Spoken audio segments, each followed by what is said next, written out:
అంటే పట్టించండి రోజు ఇస్తాను. రసాలు లేదా పోయింది బయట కృష్ణమూర్తి గారు ఒక ఫోటో తీయండి. సార్ సార్ సార్ సార్ అంతా రెవెన్యూ వాడే ఉంది కదా. శేషు కొద్ది ఫోటో తీయాలి.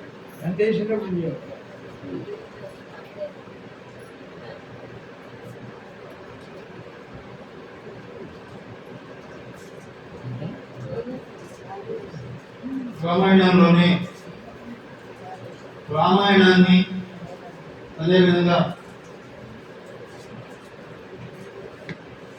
లోకానికి కూడా ఎన్నో రకమైనటువంటి విషయాన్ని తెలియజేసేటువంటి ఒక ప్రముఖమైనటువంటి కాండం ఈ అరణ్యకాండం.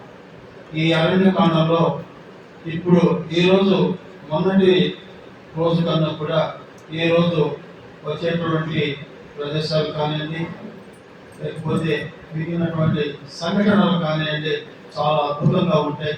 అవన్నీ కూడా మనకి ఆ ప్రవచనకర్త గారు ఆ శ్రీమన్నారాయణ యొక్క అనుగ్రహంతో వినిపించాలని కోరుకుంటూ కార్యక్రమాన్ని ప్రారంభించవలసిందిగా శ్రీమాన్ బసవరాజు ఉపేంద్ర గారిని కోరుకుంటున్నాను. ధన్యవాదాలు రాజీవ్ గారు.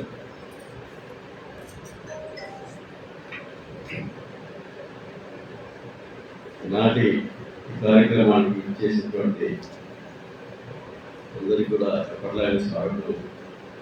ముఖ్యంగా గుర్తులు ముండే కృష్ణమాచార్య గారు, పరమశివ ముండే కృష్ణమాచార్య గారు, రెవెన్యూ సీనియర్ ఆఫీసరు గారు రావడం అనేది చాలా శుభసూచకం. దాని గురించి మళ్ళీ తర్వాత చెప్తాను. మనం ఎప్పటిలాగానే ఆనవాయితీ ప్రకారం ఒక కీర్తన మనం పాడుకుంటున్నాం. కీర్తన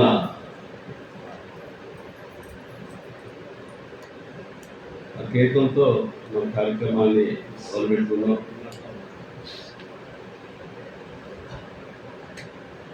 ఇది త్యాగరాజ స్వామి రచించిన రెండు మంచి కీర్తన. అవును, మరుగేలరా ఓ రాఘవా, మరుగేలరా ఓ రాఘవా, మరుగేలరా ఓ రాఘవా, మరుగేల చరాచర రూప పరాత్పర సూర్య సుధాకర లోచన, మరుగేల చరాచర రూప పరాత్పర సూర్య సుధాకర లోచన, మరుగేలరా ఓ రాఘవా.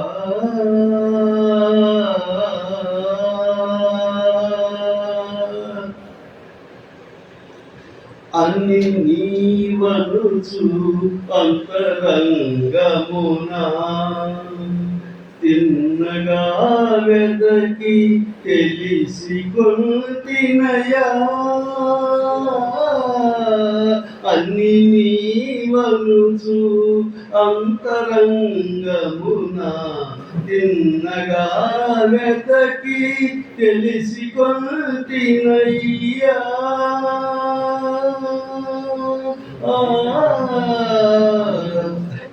నిన్నెగాని మదిని ఎనజానరులా, నిన్నెగాని మదిని ఎనజానరులా,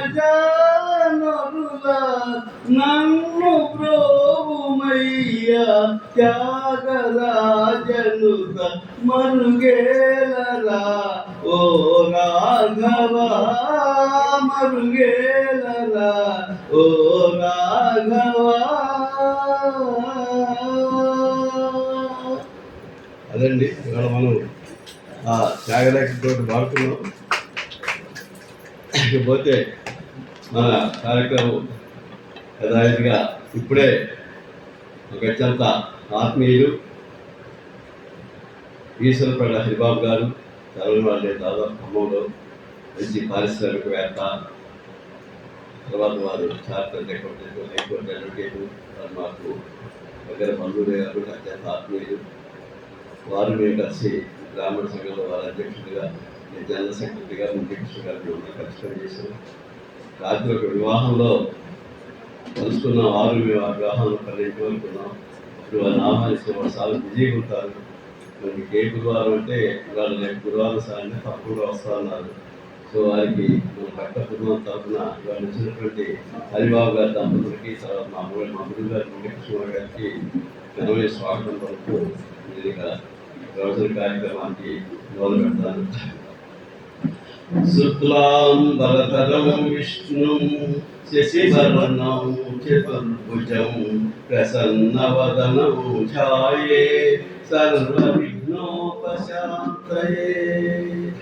వాగర్ధావివ సంపృక్తౌ వాగర్ధ ప్రతిపత్తయే జగత్పితరౌ వందే పార్వతీ పరమేశ్వరౌ.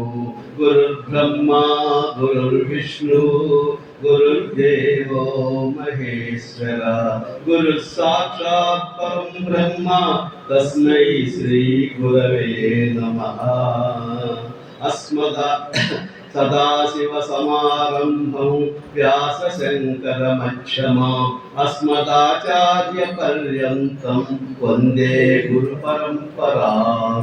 ఆపదామపహర్తారౌ దాతారౌ సర్వసంపదాం లోకాభిరామౌ శ్రీరామౌ భూయో భూయో నమామ్యహం. పూజంతం రామ రామేతి మధురం మధురాక్షరం ఆరుహ్య కవితా శాఖం వందే వాల్మీకి కోకిలం. మనోజవం మారుతతుల్యవేగం జితేంద్రియం బుద్ధిమతాం వరిష్టం వాతాత్మజం వానరయూథముఖ్యం శ్రీరామదూతం శిరసా నమామి. సర్వమంగళమాంగళ్యే శివే సర్వార్థి సాధికే శరణ్యే త్రయంబకే దేవి నారాయణి నమోస్తుతే. ఈశ్వర స్వరూపమైనటువంటి ఈనాటి ఈ సభకు ఇచ్చేసినటువంటి భగవద్బంధులకు ఆత్మస్వరూపాన్ని అందరికీ కూడా స్వాగతం సుస్వాగతం ప్రణామములు. మనం అరణ్యకాండలో గత వారం చెప్పుకున్నాం.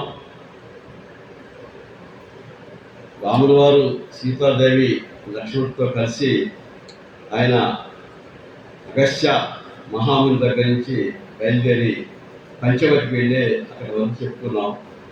ఆ అగస్త్యుడు అంటే చాలా గొప్ప వ్యక్తి. చెప్పుకున్నాం అగస్త్యుడి గురించి. వెళ్ళేటప్పుడు ఆయన కొన్ని వైష్ణవ శాపాన్ని శ్రీరాములు అర్పిస్తారు. ఆ వైష్ణవ శాపం కూడా మీకు కూడా ఒక అనుమానం కావాలి. మన గతంలో బాలకాండంలో చెప్పుకున్నాం. వైష్ణవ శాపాన్ని పరశురాముడి దగ్గర నుంచి శ్రీరాముడు తీసుకున్నాడని చెప్పుకున్నాను, నేనే చెప్పాను. మళ్ళీ ఈ వైష్ణవ శాపం ఎక్కడ వచ్చింది అనేది ఏంటంటే ఈ ధనుసులని వరుణుడికి ఇస్తారు. అప్పుడు కూడా శ్రీరాముడు వారు ఆ పరశురాముడి మీద ఒక తప ఫలితాల మీద బాణం వేసి శాపాన్ని వేసి అది వరుణుడికి ఇచ్చాడు. మళ్ళీ వరుణుడు ఏం చేశాడు, దాన్ని అగస్త్యుడికి ఇచ్చారు. మళ్ళీ ఇప్పుడు అగస్త్యుడు అదే వైష్ణవ శాపాన్ని శ్రీరాముడు వారికి ఇచ్చారు. దాంతో అస్త్రాలతో కూడినటువంటి శాపాన్ని వారికి ఇస్తూ, దాంతోపాటు ఇంద్రుడు దేవేంద్రుడు తయారు చేసినటువంటి దేవేంద్రుడి ద్వారా వచ్చినటువంటి విశ్వకర్మ చేసినటువంటి వాళ్ళ తూనీరాలు అక్షయ తూనీరాల గురించి నువ్వు చాలా గొప్ప వ్యక్తి రామా, నీ భార్య అంతకంటే గొప్ప వ్యక్తి, మహాసాధ్వి. నిజంగా ఈ వనవాసం అనేది మీ తండ్రి ఆజ్ఞను పరిపాలించి నువ్వే చేయాలి, కానీ సీతాదేవికి అవసరం లేదు. కానీ ఆమె జనక మహారాజు పుత్రిక, అసలు సూర్యచంద్రుల్ని ఆమె చూడలేదు. అటువంటి అంతఃపురంలో పెరిగినట్టు ఆ సీతామాత మరి నీతో కూడి ఈ అరణ్యవాసానికి వచ్చింది. ఈ లోకంలో నారశీలు కట్టుకొని కన్నంలో తులసేయల మీద పడుకుంటూ మరి వచ్చిందంటే ఎంతో త్యాగబుద్ధి కలిగినటువంటి చాలా గొప్ప వ్యక్తి, గొప్ప మంది, మహాపతివ్రత అని చెప్తూ స్త్రీల గురించి ఒక 3 విషయాలు రాముల వారికి చెప్తారు. ఈ స్త్రీలు ఎటువంటి వారంటే, రామ భర్త మంచి స్థితిలో ఉన్నప్పుడు కానీ, భర్త మంచి రాజుగా ఉన్నప్పుడు కానీ అన్ని ఆ, అన్ని సంపదలు ఉన్నప్పుడు భర్తని చాలా సేవిస్తారు స్త్రీలు. ఎప్పుడైతే రాజ్య భ్రష్టుడైనా పదవీచ్యుతులైనా కొద్ది త్యజిస్తారు స్త్రీలు. అది స్త్రీల యొక్క సహజ లక్షణం అని అగస్త్యుడు రామువారు చెప్తూ, ఈ స్త్రీలు 3 రకాలుగా ఉంటారు. ఒకళ్ళు శస్త్రాలలాగా చాలా తీవ్రంగా ఉంటారు, శస్త్రాలలాగా చాలా తీవ్రంగా ఉంటారు. విద్యుత్ లాగా చాలా చాంచల్యంగా ఉంటుంది, ఎందుకంటే విద్యుత్ ఎప్పుడు ప్రవహిస్తుంది కాబట్టి అది చాంచల్యంగా ఉంటుంది. ఇంకోటి ఏంటంటే ఇక వేగంలో వాయువేగం అంటాం, వేగంలో వాయువేగం, తర్వాత గరుకుపోతుంది. ఈ వాయువేగంలో వాయువుని గరుకుమంతుని మించిన వేగం గల వాళ్ళు ఈ స్త్రీలు. ఎట్లంటే ఏదైనా చేయాలనుకుంటే ముందు వెనక ఆలోచించుకుంటారు, స్పీడ్గా చేస్తారు. కాబట్టి రామా, నీకైతే ఆ పరిస్థితి లేదు, సీత మహాసాధ్వి. అందుకని నువ్వు సీతాదేవిని చక్కగా మంచిగా సీతాదేవిని మంచిగా చూసుకో, లక్ష్మణ స్వామిని మంచిగా చూసుకో, మీకంతా శుభమే జరుగుతుంది. మీకు ఇక్కడి నుంచి పంచవటి దగ్గరలోనే ఉంది, ఒక 2.5 యోజనాల దూరంలో ఉంది. మీరు పంచవటికి వెళ్ళండి అంటే వారి దగ్గర ఆతిథ్యం తీసుకొని రాత్రి బస చేసి ఉదయం అన్ని ఆయన సంధ్యా కార్యక్రమం, నిత్య నైమిత్య అన్ని కార్యక్రమాలు చేసుకొని ఆ ముగ్గురు కలిసి బయలుదేరుతారు. ఆ బయలుదేరే సందర్భంలో కొంత దూరం వెళ్ళగానే ఒక పెద్ద చెట్టు మీద ఒక పర్వతాకారం వృధరాజం ఉంటుంది, పక్షి రాజం, గ్రద్ద. మహర్షి పేరు చెప్పాలి అప్పుడే, సరే మీ పెద్దలు మీ అందరికీ తెలిసి ఉంటుంది. ఆ వృధరాజం ఉంటుంది. ఈ రాములు వారు దాన్ని చూసి పక్షిని అడుగుతాడు, ఎవరు మీరు, ఏంటి అంటే ఆ వృధరాజం ఉంటుంది కదా, మీ నాన్నగారి దశరథుడికి నేను ఎదుగుతాను, మీ నాన్నగారిని నాకు తెలుసు, మీ నాన్నగారి స్నేహితులని చెప్తారు. ఎప్పుడైతే అసలు రాముల వారు దాశరథి అంటే ఉలిక్కి పడతారు, ఎందుకంటే అంత ఇది దశరథ మహారాజు కాబట్టి దాశరథి అంటే ఉలిక్కి పడతారు. అది చూసిన తర్వాత ఓహో అట్లనా, మేము ఇట్లా మా నాన్నగారి ఆజ్ఞ ప్రకారం వనవాసానికి వస్తున్నాం, మరి మీరెవరు, మీ పితృపూర్వోత్తరాలు ఏంటి, అవన్నీ మాకు సవేళంగా జరుగుతుంది. ఆ బుధరాజాన్ని శ్రీరాములు అడిగితే ఆయన చెప్తారు, చాలా మంది చెప్పేది చాలా చెప్తారు. ఆయన వరకే చెప్పడు, ఆయన పేరే చెప్పడు, మొదట్లో పేరు చెప్పకుండా చాలా పేర్లు చివరికి చాలా చాలా చెప్తారు. మనం కూడా అంతే కదా, ఇప్పుడు వివాహాల్లో కూడా ప్రవర్ చెప్తారు, మన ప్రవర్ చెప్తారు, గోత్రాలు చెప్తారు, తాత పేరు చెప్తారు, తాత ఇవన్నీ చెప్తారు, ఎందుకంటే మన వంశ చెప్తారు గురించి. అంటే ఆయన చెప్పాడు, రామా నేను మొత్తం చెప్తా, జాగ్రత్తగా మీరు. మనకు కర్దమ ప్రజాపతి అనే ఒక ప్రజాపతి ఉన్నాడు, ఆయనతో పాటు ఇంకో 15 మంది ప్రజాపతులు ఉన్నారు. ఈ కర్దమ ప్రజాపతి ఎవరంటే స్వయంభూ మన యొక్క అల్లుడు. స్వయంభూ మనకు మొదటి ప్రజాపతి. ఆ స్వయంభూ మనకు దేవహూతి కొడుకు కర్ద ప్రజాపతి. ఈ కర్ద ప్రజాపతి కాకుండా 15 మంది ప్రజాపతులు ఉన్నారు. వాళ్ళు విక్రీతుడు, శేషుడు, సంశ్రయుడు. విక్రీతుడు, శేషుడు, సంశ్రయుడు, తర్వాత బహుపుత్రుడు, స్థాణువు, మరీచి, అత్రి, మరీచి, అత్రి, తర్వాత క్రతువు, కులముడు, దక్షుడు, వివస్వతుడు తర్వాత మన అరిష్టనీయమైన పేరుగైనటువంటి కశ్యపుడు తర్వాత పులస్త్యుడు తర్వాత అంగీరసుడు తర్వాత ప్రచేతేశుడు. వీళ్ళు మొత్తం ఈ 15 మంది ప్రజాపతులు అంటే మొత్తం సృష్టికర్తలు, సృష్టించేవాళ్ళు. ఈ ప్రజాపతుల్లో ఆఖరి వాడైనటువంటి కశ్యప ప్రజాపతి ఉన్నాడు. మరి మీ అందరికీ తెలుసు, ముఖ్యంగా మా హరిబాబు గారికి మొత్తం రామాయణ భాగవతాన్ని బాగా పట్టున్నది. అయితే ఈ కశ్యప ప్రజాపతి ఇప్పుడు నేను చెప్పబోయేది 2-3 నిమిషాల్లో చెప్పబోయేది. ఈ మొత్తం మనం ఏదైతే ఈ 84 లక్షల దేవరాశులని మనం చెప్పుకుంటున్నాం, మొత్తం 84 లక్షల దేవరాశులని అనాది నుంచి వస్తున్నది, అదైతే మారట్లేదు. ఈ 84 లక్షల దేవరాశుల్లో కూడా అన్నీ ఉండేది ఏంటంటే స్థావర జంగమ. ఎవరు ఏమున్నా ఈ రెండు వర్గీకరణలోనే ఉంటాయి. స్థావరం అంటే స్థిరంగా ఒక దగ్గర ఉండేది, అంటే కొండలు, గుట్టలు, చెట్లు, అంటే ఇటు కూడా స్థావరం. జంగమం అంటే కదిలేది. కదిలేదంటే జలచరాలు, భూచరాలు, పశుపక్షులు, క్రిమికీటకాలు, ఇవన్నీ జంగమాలు. అంటే ఎవరైనా 2 కేటగిరీస్లోనే వస్తారు. అంటే ఇవి కాకుండా కూడా జలచరాలు, భూచరాలు, ఉభయచరాలు, పశుపక్షులు, క్రిమికీటకాలు, స్థావర జంగమాలు, శరీర రూపాలు. అది ఒక రకమైనటువంటి జంతువు. శరీర రూపాలు భూమి మీద కొలుసులతో నడుస్తుంటుంది. అది ఏ ఉష్ణోగ్రతలను బట్టి అది మార్చుకుంటుంది. ఇట్లా కొన్ని కేటగిరీస్తో ఉంది. అయితే ఇవన్నీ కూడా ఈ కారకుడు దక్ష ప్రజాపతి. అయితే దక్షుడికి 60 మంది కుమార్తెలు. దక్ష ప్రజాపతి అందరికీ తెలుసు. 60 మందిలో ఒక 27 మందిని చంద్రుడికి ఇచ్చి పెళ్లి చేస్తారు. నక్షత్రాలు అశ్వని పర్ణం చెప్పుకున్నాము. ఈ 27 మంది చంద్రుడికి ఇస్తారు. ఇంకొక 8 మంది ఉన్నారు. ఆ 8 మందిని కశ్యప ప్రజాపతికి ఇచ్చి పెళ్లి చేస్తారు. వాళ్ళు ఎవరంటే అదితి, దితి, అదితి, దితి, తనువు, కాళిక, తామ్ర, రోదవశ, మనువు, అనల.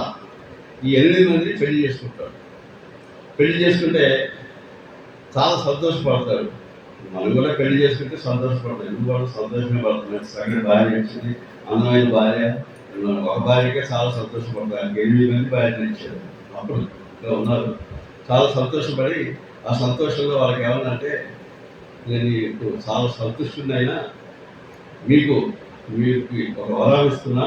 ఏ వరం అంటే, ఈ 3 లోకాల్లో చాలా తేజస్సు కలిగినటువంటి పుత్రులు, కుమారులు మీకు కలుగుతారు అని వాళ్ళకి వరం ఇస్తే, ఒక 4 ఆయన మాటని కొంచెం నమ్మారు.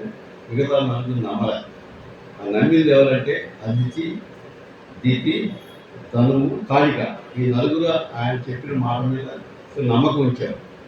మిగతా 4 ఈయన ఏం చేస్తారు, ఏదో చెప్తుంటారు, అవుతుందా పెడుతుందా, ఎవరు పుట్టుతారో ఏం పుట్టుతారో అన్నట్టు ఇక్కడ పట్టించుకోవాలి. ఆ అదితికి పుట్టిన వాళ్ళే ద్వాదశ ఆదిత్యులు, ఏకాదశి రుద్రుడు, అష్ట వసువులు, అశ్విని దేవతలు. ఈ 33 కోట్ల దేవతలు అంటే వీళ్ళే. అయితే ఇక్కడ చిన్న అశ్విని దేవతలు చెప్పారు కానీ అశ్విని దేవతలు చరిత్ర, అశ్విని దేవతలు మనకు తెలిసిన ప్రకారం, అందరికీ తెలిసిన ప్రకారం సూర్యుని కొడుకులు అశ్విని దేవతలు. దానికి ఒక కథ ఉంది. సరే, వాల్మీకి రామాయణం ప్రకారం చూడాలి, పురాణంలో చెప్పింది పురాణ ప్రకారం చూడాలి. దానిది కాకపోవడం. దితికి ఎవరు పుడతారంటే హిరణ్యకశిపుడు అనే దైత్యుడు. దితికి ఇంకా వాళ్ళ సంస్కృతి. తర్వాత తనువుకి అశ్వగ్రీవుడు లేకపోతే హయగ్రీవుడు, ఇద్దరు ఒకటే. వాళ్ళు తలతని పుడతారు. కాళికకు కాలుడు, నరకుడు, కాలుడు అని వాళ్ళిద్దరు పుడతారు. ఆ 4కి. అయితే ఇక్కడ రాక్షసులు అనేవాళ్ళు ప్రత్యేకంగా లేరు. దైత్యులు, దానవులే రాక్షసులు. వాళ్ళలో రాక్షస గుణాలు ఉన్నాయి. రాక్షస గుణం అంటే ఏంటంటే, బాగా క్రూరమైన మనస్తత్వం, హింసించడం, కారణం లేకుండా భక్షించడం, మాయోపాయాలు, అసలు మనుషులు కూడా భయంకరంగా ఉండటం, భయంకర రూపాలు ధరించడం. ఇప్పుడు మనం కూడా అంటుంటాం కదా, అవి చాలా రాక్షసులు అంటుంటారు. సినిమాలు కూడా వచ్చినాయి రాక్షసుడు పేరుతో. అంటే రాక్షసులు వీళ్ళు దైత్యులు, దానవులే రాక్షసులు. మిగతా వాళ్ళు ఎవరు రాక్షసులు కాదు, వీళ్ళిద్దరు రాక్షసులు. అయితే అప్పుడు ఆ రోజుల్లో, ఆ కాలంలో వీళ్ళు అదితులు, దైత్యులు వీళ్ళే మొత్తం భూమండలాన్ని చాలా పరిపాలించారు. వీళ్ళే పరిపాలించారు. దైత్యులు వీళ్ళు, అది ఆదిత్యులు వీళ్ళే దేవతలు, దైత్యులే పరిపాలించారు. ఇకపోతే తామ్రకి వాళ్ళ 4కి వాళ్ళు పుట్టారు. ఇంకా తామ్రకి వచ్చేటప్పటికల్లా వాళ్ళకి కూడా ఒక 5 పుడతారు. క్రౌంచికి తర్వాత భాసి తర్వాత శేని తర్వాత ధృతరాష్ట్రి తర్వాత శృతి అని ఆమె కూడా ఒక 5 పుట్టడం జరుగుతుంది. ఎవరికి? మన తామ్రకి. తర్వాత రోదవశకి కూడా 10 మంది పుడతారు. 10 మంది ఎవరంటే మృగమంద, హరి, భద్రమద, భద్రపద, మాతంగి, శార్దూలి, శ్వేత, సురభి, సురస, తద్రువ. వీళ్ళు 10 మంది ఏమని పుడతారు? క్రోధవశులు. మనువుకి ఎవరు పుడతారంటే మానవులు, బ్రాహ్మలు, క్షత్రియులు, వైశ్యులు, శూద్రులు వీళ్ళకి పుడతారు. అన్నలకి ఎవరు పుడతారంటే వృక్షాలు, ఫల వృక్షాలు, పూల వృక్షాలు అన్నలకి పుడతారు. ఇప్పుడు ఒక లెవెల్ వాళ్ళు పుడుతున్నారు, అయిపోయింది. ఇప్పుడు ఇంకో లెవెల్ అంటే ఇక ఆదిత్యులు వాళ్ళు అయిపోయింది. ఇప్పుడు తామ్రకు వచ్చేటప్పటికల్లా క్రౌంచికి గుడ్లగోబలు పుడతాయి. క్రౌంచికి గుడ్లగోబలు. భాషకి వచ్చేటప్పటికల్లా నీటి కోళ్ళు, కాకులు పుడతాయి. నీటి కోళ్ళు, కాకులు భాషకి. సేని నెక్స్ట్ ఇంకొక పారిపోయింది. సేనికి ఏం పుడతాయంటే డేగలు, రద్దలు పుడతాయి. సేనికి డేగలు, రద్దలు. ధృతరాష్ట్రకి ఏం పుడతాయంటే హంసలు, తలహంసలు, చక్రవాకాలు పుడతాయి. శృతికి ఏం పుడతాయంటే నత. ఆ నతకే వినత పుట్టిందని ఇందులో ఉంది, కానీ అది కొద్దిగా పురాణాల ప్రకారం కొద్దిగా మారుతుంది. ఇది వాళ్ళ వరకు పుట్టారు అంటే మీకు దాంట్లో చాలా వరకు వచ్చాయి. నెక్స్ట్ క్రోధవశకు, మృగి. అన్ని రకాల మృగాలు ఆ మృగికే పుడతాయండి. ఇక మొత్తం ఎన్ని రకాలైన మృగాలు ఉన్నాయో, మనం ఈ 84 లక్షల జీవరాశుల్లో ఎన్ని రకాల మృగాలు ఉన్నాయో కశ్యప ప్రజాపతికి, మృగికి పుడతారు. మృగమందకు వచ్చేటప్పటికల్లా ఎవరు పుడతారంటే సింహాలు, వానరాలు పుడతారు. మృగమందకి పుడతారు. మృగమందకి వచ్చేటప్పటికల్లా ఎలుగుబంట్లు, చామరి మృగాలు పుడతారు మృగమందకి. హరికి వచ్చేటప్పటికల్లా సింహాలు, వానరాలు పుడతారు. భద్రమందకి వచ్చేటప్పటికల్లా ఇరావతం. ఆ ఇరావతానికి పుట్టింది ఐరావతం. భద్రమందకు అది ఐరావతం పుట్టింది. ఆ దాని తర్వాత మాతంగికి దిగ్గజాలు మనం అష్ట దిగ్గజాలు అనుకుంటాం కదా, ఆ దిగ్గజాలు పుట్టాయి. శార్దూలికి కొండ ముచ్చులు, పులులు శార్దూలికి. తర్వాత సురభికి 2 కుమార్తెలు, రోహిణి, గంధర్వ. రోహిణికి ఏమో ఆవులు పుడతాయి, గంధర్వకి అశ్వాలు పుడతాయి, గుర్రాలు. తర్వాత సురసకి పాత్ర మీకు తెలిసే ఉంటుంది, ఇది సుందరకాండలో వస్తుంది. నాగుల తల్లి సురసకి నాగులు పుడతాయి. కద్రుడికి సర్పాలు. కద్రుడికి ఆదిశేషుడు, వీళ్ళందరూ పుడతారు. అట్లే మనువుకి వీళ్ళు పుడతారు. ఈ రకంగా జటాయువు చెప్పి, నేను వినత కొడుకు అయినటువంటి 2 కొడుకున్నారు వినతకి, అనూరుడు, గరుత్మంతుడు. అనూరుడి కొడుకులు సంపాతి, జటాయువు. నన్ను జటాయువు అంటారు అని చెప్పాడండి. నన్ను జటాయువు అని చెప్పడానికి ఇంత కథ చెప్పాడు. మొత్తం అందరినీ చెప్పాడు. అసలు ఈ సృష్టి ఎట్లా జరిగింది, కశ్యప ప్రజాపతి ఎట్లా ఇంతమందిని సృష్టించాడు అనేది మొత్తం ఆయన చెప్పుకుంటూ వచ్చాడు. అది విన్న తర్వాత రాముడు వారు కూడా చాలా సంతోషించాడు. ఎంత జరుగుతుందా అని. అయితే ఇక్కడ మీకు అంటే వాల్మీకి మహర్షి రాసిన దాంట్లో ఇదే విధంగా ఉంది. ఇందులో ఒక అక్షరం తేడా లేదు. కాకపోతే మనకు అశ్వనీ దేవతలు అనేది సూర్యుడి కుమారుడు కూడా మనం దాన్ని భావిస్తాం.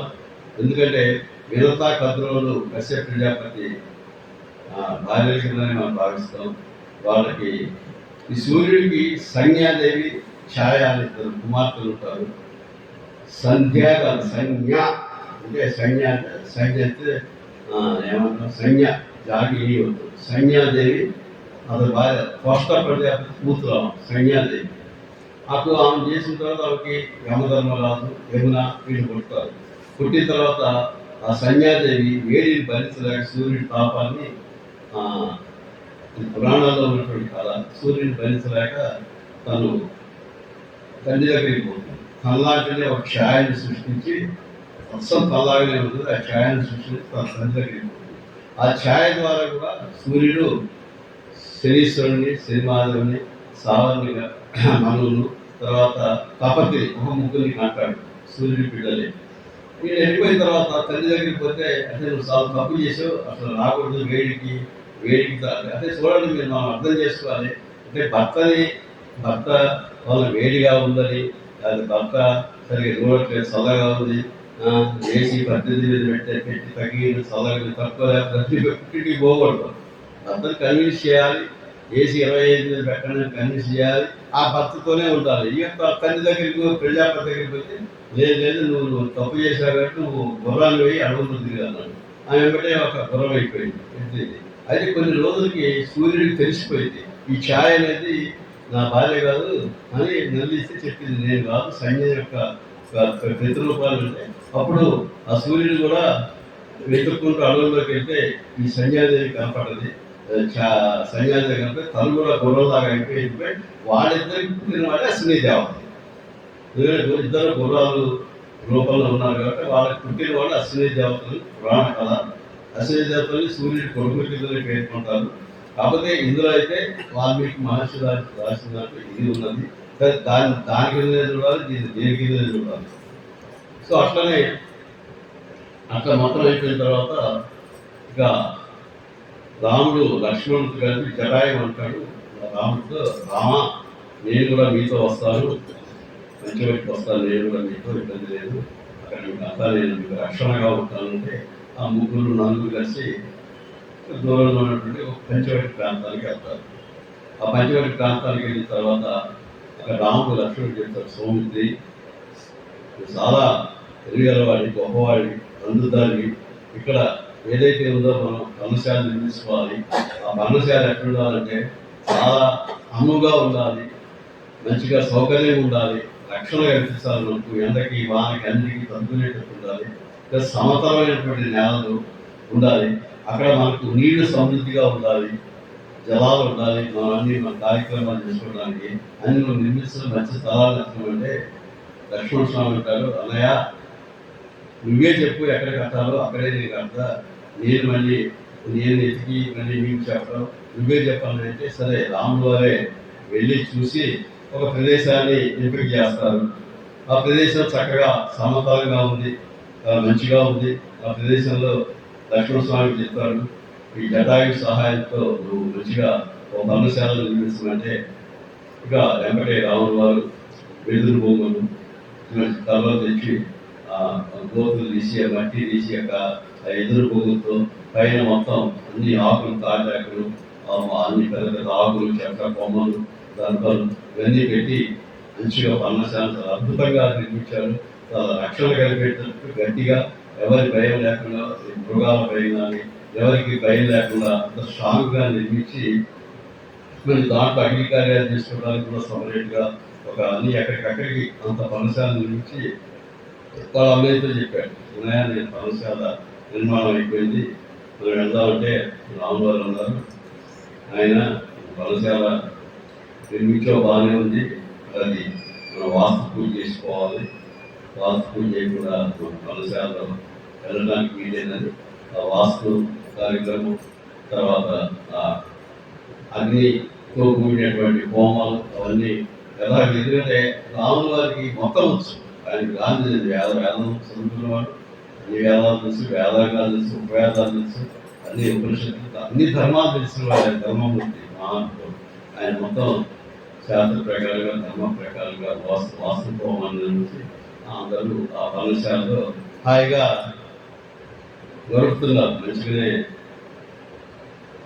గడుపుతున్నారు. ఈ గడిపే సందర్భంలో కొంతకాలం గడిచింది. కొంతకాలం గడిచిన తర్వాత అప్పుడు శరదృతువు పోయి హేమంతుడు వచ్చింది. శరదృతువు కూడా చాలా బాగుంటుంది, హేమంతుడు కూడా ఇంకా బాగుంటుంది. అంటే అప్పుడు ఏం చేస్తారు, వాళ్ళకి భర్తలు గుర్తుకు వస్తారు. అంటే మనం గతంలో చెప్పుకున్నప్పుడు భర్తుడి పాత్ర పాదుగా ప్రొటెక్ట్ డిస్కనెక్ట్ అయింది. ఇక్కడికి భర్తలు గుర్తుకు వస్తాడంటే ఆయన భర్తుడే రాముడు వాళ్ళ దగ్గరికి. ఆ భర్తుడిని గురించి వీళ్ళు అనుకుంటారు, రాముడు లక్ష్మణుడు ఇద్దరు సంభాషించుకుంటారు.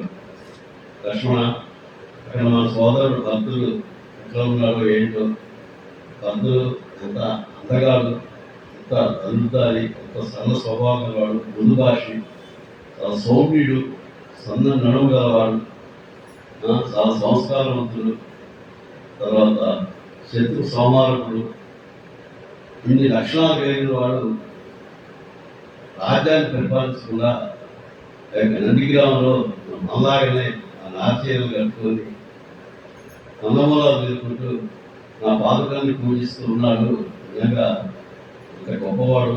ఎందుకంటే అసలు శత్రువుని భక్తుని మనం చూడగలుగుతాం. లక్ష్మణ ఇప్పుడు చూడలేస్తాం, మనం ఎప్పుడు చూస్తాం మనం అని నాకు వెంటనే చూడాలని అనిపిస్తుంది కూడా. అని ఆ భక్తుల గురించి బాగా హేమంత ఋతువు సందర్భంలో మాట్లాడుకుంటారు. తర్వాత ఇక హేమంత ఋతువు గురించి కూడా చెప్తారు. లక్ష్మణ, ఈ హేమంత ఋతువులో చాలా చల్లగా ఉంటుంది, మంచు పడుతుంటుంది. మంచు పడిన తర్వాత ధాన్యాలు పడుతాయి బాగా. అందరూ ఈ మృగాలు కూడా ఈ చలికి తట్టుకోలేక వాటి ఉన్నటువంటి గోవులో నుంచి బయటకు వచ్చి సంచరిస్తుంటాయి.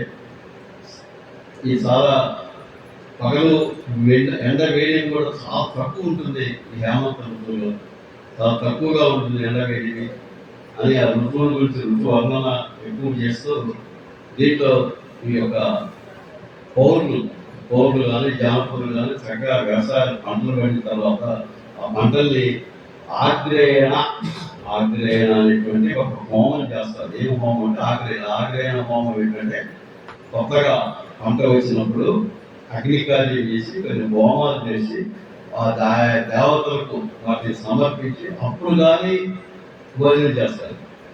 అంటే ఇట్లాంటి విధానం ఇప్పటికి కూడా కొంతమంది మా బంధువుల్లో ఉన్నారు, ఇచ్చాపురంలో ఉంటారు ఊళ్ళో. వాళ్ళు ఉగాది వచ్చేదాకా మామిడికాయ తింటారు.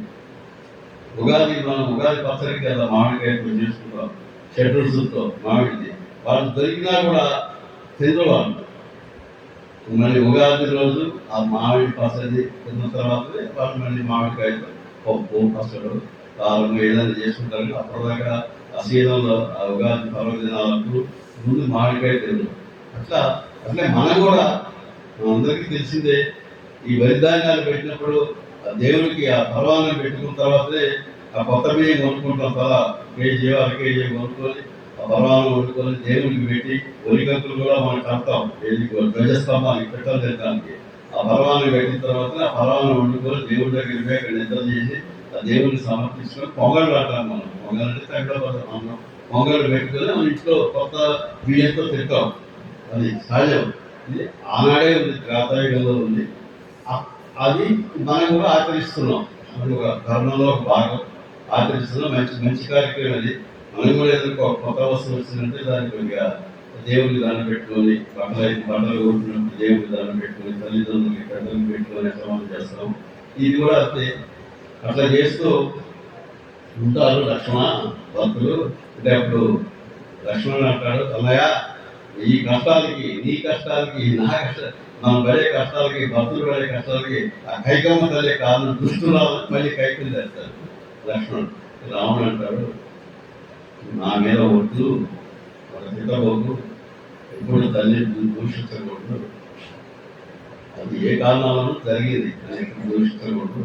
కాకపోతే ఆమెకు నేను వనవాసం చేయాలని కోరిక, ఆ కోరిక తీరింది. అందుకే తప్ప నువ్వు అట్లా మన తల్లిని మనం ఏమి దూషించకూడదు అని అట్లా ఇంట్లో చక్కగా వాళ్ళు హాయిగా ఉన్నారు. అక్కడ ఈ ఉన్న సమయంలో ఉన్నప్పుడు ఒక విచిత్రం జరిగింది. ఇప్పుడు రాములు ఫస్ట్ అంతా అటాక్ లేడీస్నే, అది స్త్రీలనే అటాక్ అయింది. ఫస్ట్గా మనకు అంటే బాలకాండకు పోవాలి. ఫస్ట్ ఎవరిని చంపాడంటే తాటకి చంపాడు బాలకాండ, అంతే కదండి. తాటకి సమానం జరిగింది మొట్టమొదటిగా. ఇప్పుడు శూర్పణఖ ఎంటరైంది. అంటే రావణాసురుడి కుటుంబ సభ్యుల్లో మెయిన్ రావణాసురుడి చెల్లెలు. రావణాసురుడు ముగ్గురు, రావణాసురుడు, కుంభకర్ణుడు, విభీషణుడు, శూర్పణఖ, ముగ్గురు అన్నదమ్ములు, ఒక చెల్లెలు. వీళ్ళందరూ విశ్వాసు కైకసి పుత్రులు. ఆ వరం కోరుకుంటే ఆ మేనమా అదొక మళ్ళీ కథ. అది మళ్ళీ మనం తర్వాత అవకాశం పెట్టుకున్నాం. వాళ్ళ జన్మ ఏంటి అనేది. అయితే ఈ శూర్పణఖ అక్కడికి వచ్చింది, కాకుండా వీళ్ళ దగ్గరికి వచ్చింది. చూసేటప్పటికల్లా రాముడు రాముడు నిజంగా అందగాడు. రాముడు అంత అందం. మూసా మోహన రూపాయ పుణ్య శ్లోకాయ మంగళం అంటే పురుషులకే మోహం కలిగించినట్టు అందం రాముడు. పురుషులనే మోహం కలిగిస్తుంది. అటువంటి అందం రాముడిని. రాముడు అంత అందం ఎవరికి లేదు రాదు. రాముడు అంత అందగాడు. అది చూడగానే రాముడిని ఆ శూర్పణఖ పక్కన సీతాదేవి లక్షణులు ఉంటే ఏమంటుందంటే,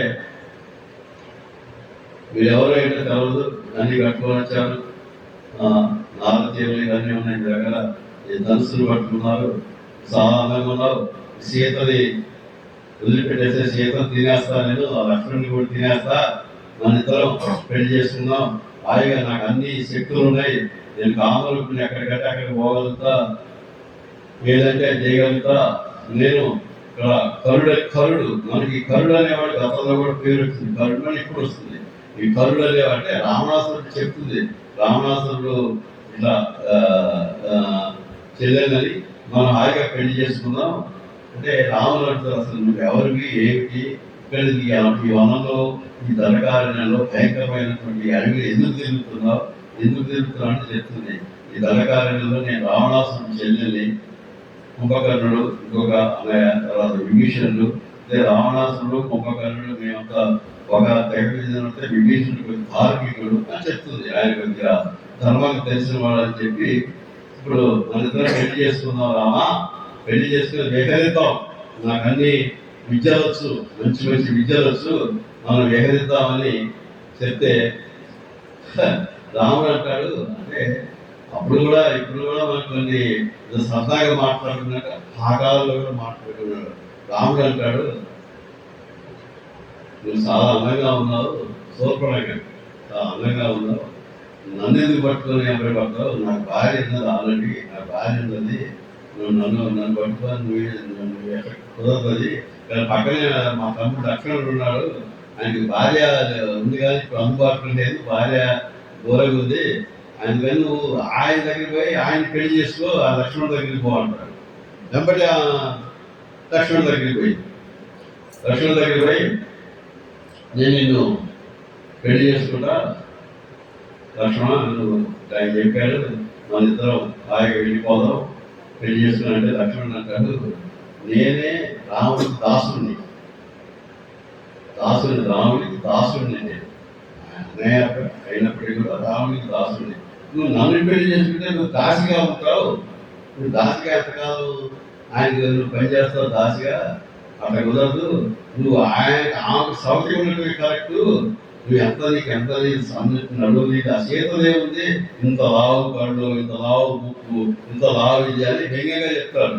ఏమైనా ఆమె కోరినిస్తాడు, ఆమె ఏమో కోరినిస్తాడు, నీ చాలా నాజుకైనాడు, నువ్వు ఎంత ఎక్కువ నీకు తెలుసా, అది అంతగా ఉంటారా, ఇంకా నిజమైన శూర్పణఖ అని వెంబడే.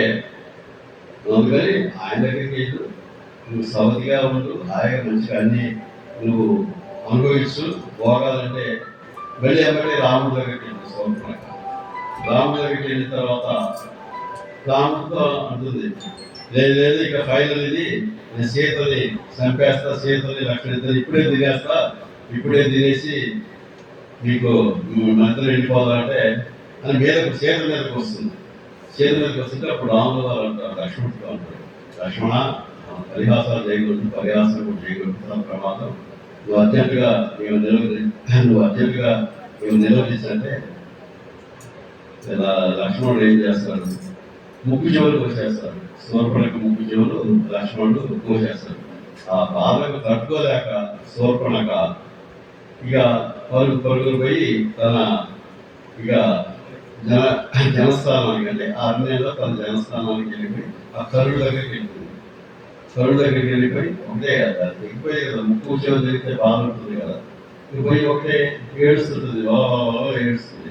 ఆ వలవల ఏడుస్తుంటే ఆ కరుడు కూడా నువ్వు ఎందుకు ఏడుస్తున్నావు, ఏమైందని ఏడుస్తున్నావు, ఎందుకు ఏడుస్తున్నావు, ఏం జరిగింది చెప్పాల్సి, ఎవరు ముక్కు చెవులు కోస్తుంది అంటే ఏం చెప్పాలన్నా నువ్వు ఏం చెప్పాలి అంటే కరుడు కూడా వీళ్ళకి సోదరుని వస్తాయితాడు.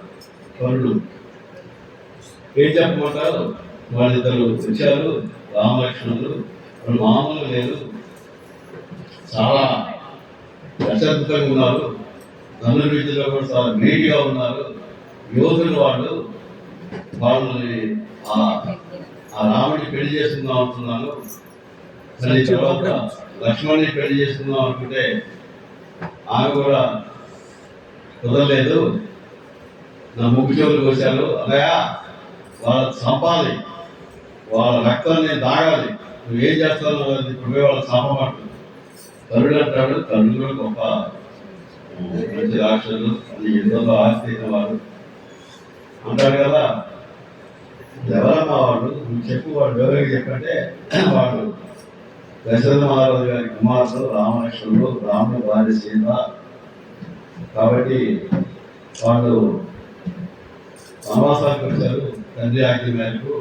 ఆ వనవాసానికి వస్తున్నప్పుడు ఇట్లా ఇక్కడికి వచ్చారు, మనకి నాకు కంటపడ్డారు. నేను మోహించాను, పెళ్లి చేసుకున్నాను, నా విషయం చూశాను, అంతవరకే తెలుసు. కానీ నువ్వు ప్రగల్భాలు పలుకుతావు కదా, నేను వీరుడిని సూర్యుడిని, నువ్వు వాళ్ళు ఎదిరిస్తలేవు. అసలు చాలా కష్టం. అంత గొప్పవాడు, గొప్ప యోధులు వాళ్ళు. అంటే ఎవరా యోధులు? వాళ్ళు ఏంటేమన్నా దేవతలా, ఋషులా, లేకపోతే ఇంద్రుడు పంపించినటువంటి వాళ్ళ? ఎవరు వాళ్ళు అసలు? అంత యోధులా? నా ముందు వాళ్ళకి ప్రతాపాలు తట్టుకోగలుగుతారా? వాళ్ళు ఎవడైతే ఏంటి, వాళ్ళు నవిలి మింగేస్తా, ఈ మొత్తం వాళ్ళని చంపేస్తారని ఏం చేస్తాడు? ఒక 14 మందిని, మొత్తం ఒక 14 మందిని మంచి సుశిక్షితులైనటువంటి వాళ్ళని పంపించి వాళ్ళతో పాటు శూర్పణఖని కూడా పంపిస్తాడు. ఎక్కడికి పంపిస్తాడు? ఆ రాముడి దగ్గరికి పంపిస్తాడు. ఆ 14 మందిని తీసుకొని రాముడు శూర్పణఖ వాళ్ళ దగ్గరికి వెళ్ళింది. ఆ 14 మంది రాముడితో యుద్ధం చేయడానికి వెళ్ళారు. రాముడు గారి గొప్ప ధనుర్ధారి, ఆయన ముందు వీళ్ళే నిలబడేస్తారా? ఒక్క కనురెప్ప పాటలో వాళ్ళు కూడా శస్త్రాలు వేశారు. భయంకర యుద్ధం జరిగింది. అయినా కూడా ఒక 14 మందిని సంహరించాడు, 14 మందిని తుదముట్టించాడు, పడిపోయినారు. ఇదంతా పైన దేవతలు, దానవులు, గంధర్వులు, యక్షులు, కిన్నెలు, విద్యార్థులు, పండగలు, ఋషులు అందరూ చూస్తున్నారు. అది ఏం జరుగుతుంది ఈ చూడకపోతే రాముడు ఒక్కడే ఉన్నాడు. రాముడు ఏం చెప్పాడు? లక్ష్మణుడితో సీతాదేవిని తీసుకొని నువ్వు ఒక గుహలోకి వెళ్ళి ఆమె రక్షణ కల్పిస్తూ నువ్వు ఇక్కడికి రాబోకు, నేను యుద్ధం చేస్తా. లక్ష్మణ, నువ్వు కూడా వీళ్ళని సంహరించగలిగే శక్తిమంతుడి, అయినా నేనే సంహరిస్తా. నువ్వు వాళ్ళు సీతాదేవిని రక్షణగా లోపల ఆమె రక్షణలు ఉందంటే అన్న అంటే శిరసా వేయించేవాడు లక్ష్మణ స్వామి. ఇప్పుడు ఎదురు చెప్పడు ఆయన. అట్లే ఆమె సీతాదేవిని తీసుకుపోయి ఒక లోపల ఒక గుహ ప్రాంతంలో పెట్టి ఆమె రక్షణగా ఉన్నాడు. ఒక రాముల వారే అన్ని పట్టుకొని యుద్ధం చేస్తున్నాడు. ఈ 14 మందిని మొదటి విడతలో ఫస్ట్ ఫేజ్ లో ఈ 14 మంది చంపేశాడు. చంపేసిన తర్వాత మళ్ళీ ఈ శూర్పణఖ పోయి మళ్ళీ వా వా వా వా ఏడుస్తున్నది. మళ్ళీ ఏం జరిగింది? ఇప్పుడే 14 మందిని పంపించా, వాడికి చచ్చిపోలేదా, నువ్వు ఎందుకు ఏడుస్తున్నావు? మళ్ళీ మళ్ళీ ఏమైంది? మళ్ళీ వాడు గట్టిగా ఆరోపణ మొదలుపెట్టాడు. ఏమొస్తున్నావు? 14 మంది చచ్చిపోయినారు, 14 మంది చంపేశాడు. ఈ ఇట్లనే ఉంటే నిన్ను కూడా చంపుతాడు, అందరినీ చంపుతాడు అని 14 మంది చంపేశాడు. అప్పుడు ఏం చేశాడు? ఇక కరుడికి కూడా కొద్దిగా ఏం జరుగుతున్నది అని అతనికి కూడా కొద్దిగా ఇది వచ్చింది. అంత వీరులా, అంత సూరులా, నా రాక్షసుల్ని 14 మంది చంపేశాడు క్షణకాలంలో అని కరుడు ఒక రథం వెంబడే ఆ రథసానికి రథం తయారు చేయమన్నాడు. ఆ రథం ఎట్లుంది? బ్రహ్మాండంగా ఉంది, వెలిగిపోతుంది, తేజస్సుతో వెలిగిపోతుంది.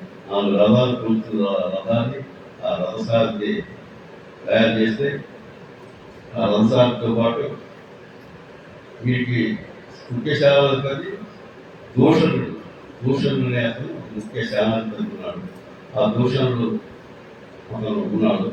ఆ దూషణుడు కాకుండా కూడా ఇంకొక 12 మంది కూడా అతనికి ఉన్నారు. మంచి రాక్షసులు, గట్టి వాళ్ళు ఉన్నారు. 12 మంది ఉన్నారు.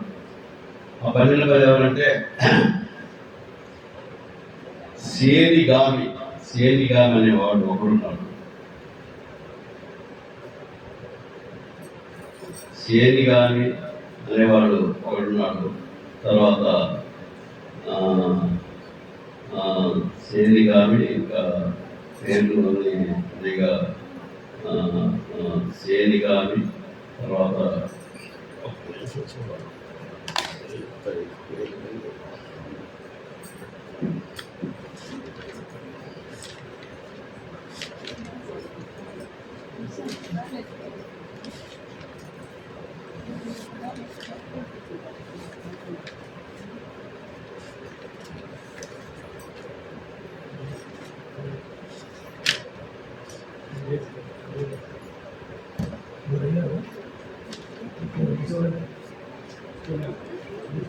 సేనిగామి, తర్వాత పృథుగ్రీవుడు, యజ్ఞశత్రువు,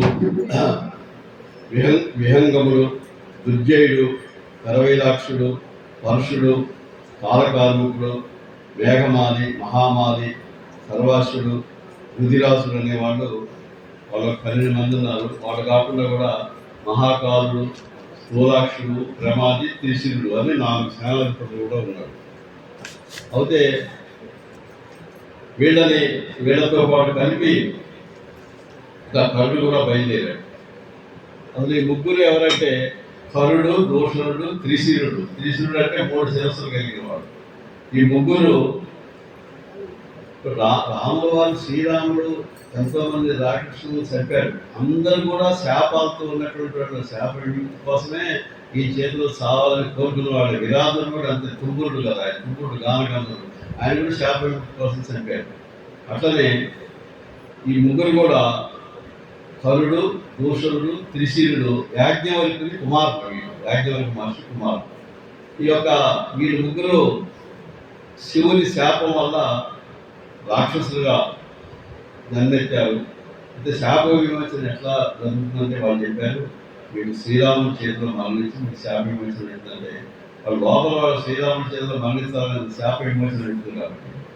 సో ఆ రకంగా ఈ 12 మంది ఏదైతే మనం చెప్పుకున్నామో, ఈ 12 మంది కాకుండా మహాకాలుడు, తర్వాత స్థూలాక్షుడు, ప్రమాది, త్రిశుడు, ఈ 4 సేనాధిపతులు. ఈ దోషుడు ఏం చేస్తారంటే హెడ్ ఎప్పుడు ముందున్నాడు కదా, మనం కూడా చూస్తున్నాం కదా, ఏదైనా సభలు సమావేశాలు పోయినప్పుడు ముందందరూ సైన్యాన్ని పంపుతారు.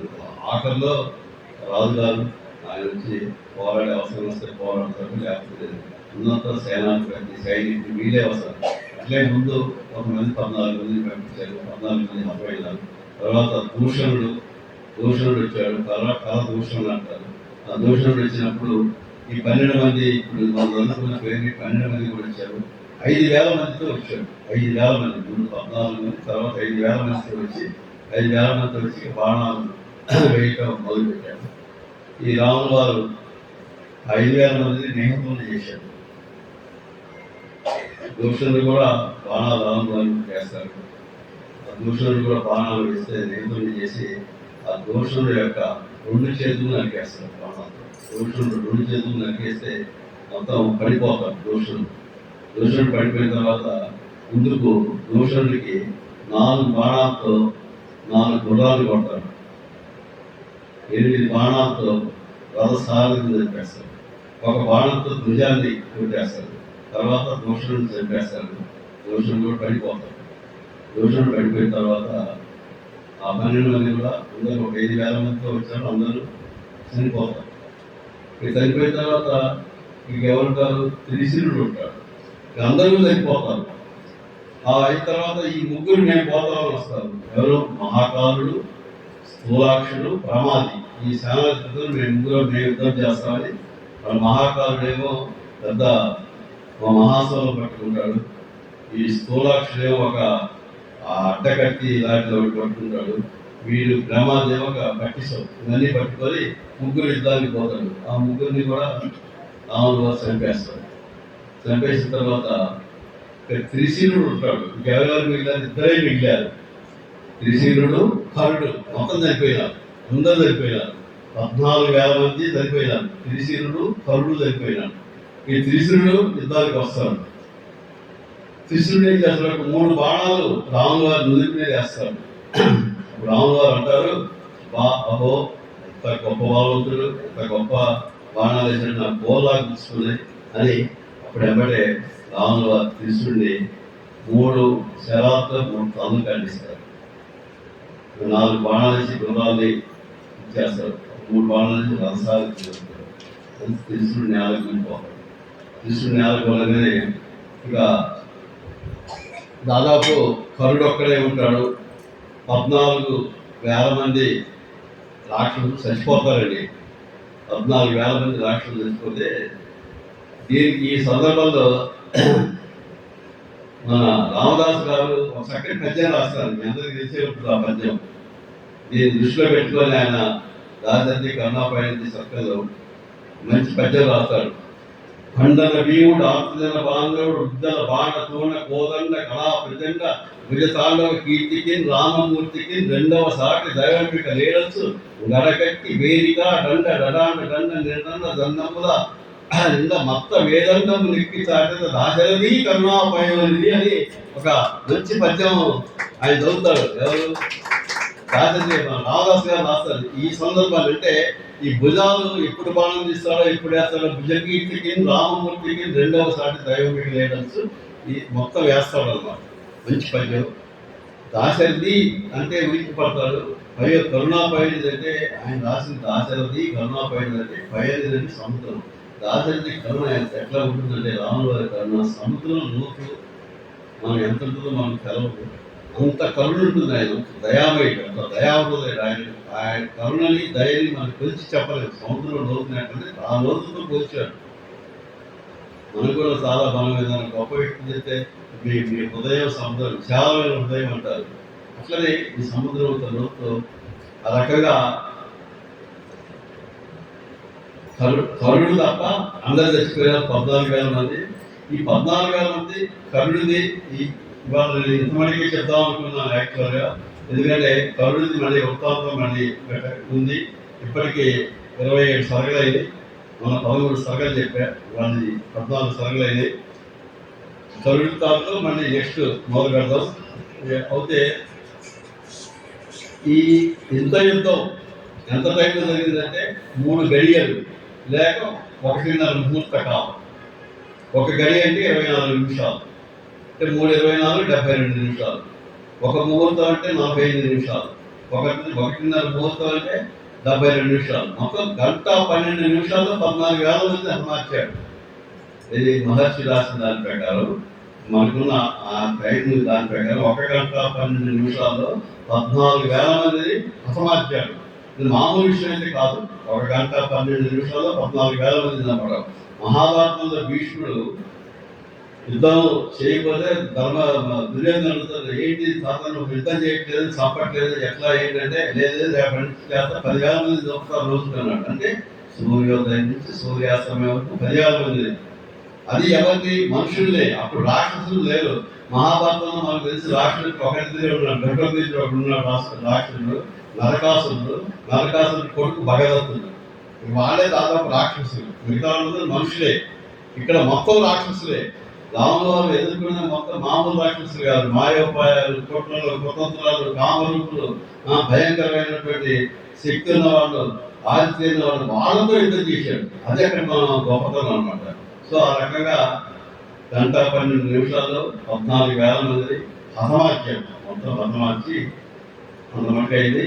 ఈ రోజుతో మనం ఇంతమటుకు చెప్పుకొని మనం ఈ కార్యక్రమాన్ని ప్రసిద్ధంతో ఉమా కాంతాయ కావిదాంత ప్రదాయిని శ్రీ గిరీశాయ దేవాయ నాథాయ మంగళం మంగళం కోసలేంద్రాయ మణి గుణాపురి చక్రవర్తి తనుజాయ సార్వభౌమాయ మంగళం మంగళాచార్య మదాచార్య పురోగమి సర్వశ్రీ పూర్వాచార్య సత్యవాయ మంగళం శ్రీ కాంతాయ కళ్యాణ జయ శ్రీ వెంకట నివాసాయ శ్రీనివాసాయ మంగళం. స్వస్తి.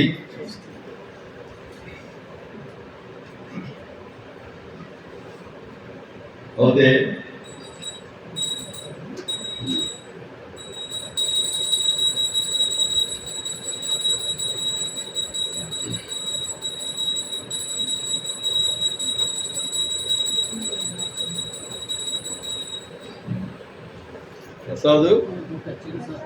ప్రసాద్ లేడా? ఇప్పుడు కూర్చోండి. మాకు చెప్పాను కదా, అత్యంత ఆత్మీయులు ఆంధ్రప్రదేశ్ దంపతి వచ్చారు. ఈ హరిబాబు గారు, వారికి బహుశా ఇక్కడ ఉన్న వాళ్ళందరికీ తెలిసి తెలవారు లేదు. వారిని ఈ యొక్క కార్యక్రమాన్ని గురించి వారి సందేశం ఇచ్చే ముందు మురళీకృష్ణ గారు, పదవశివ వెంకట మురళీకృష్ణ గారు, అంటే ఎంఆర్ఓ గారు, సార్ వారితో సత్సంగం జరుగుతుంది సంవత్సరం బట్టి. ఈ మధ్యనే సంవత్సరం అయింది కాబట్టి మంచిగా ఆ రోజు ఉత్సవం చేశారు.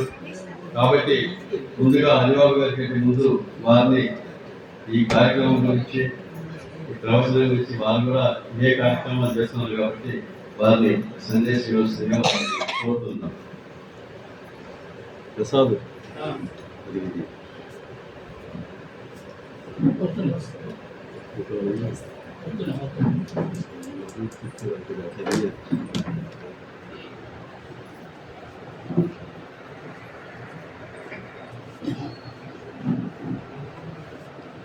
టైం ఎంత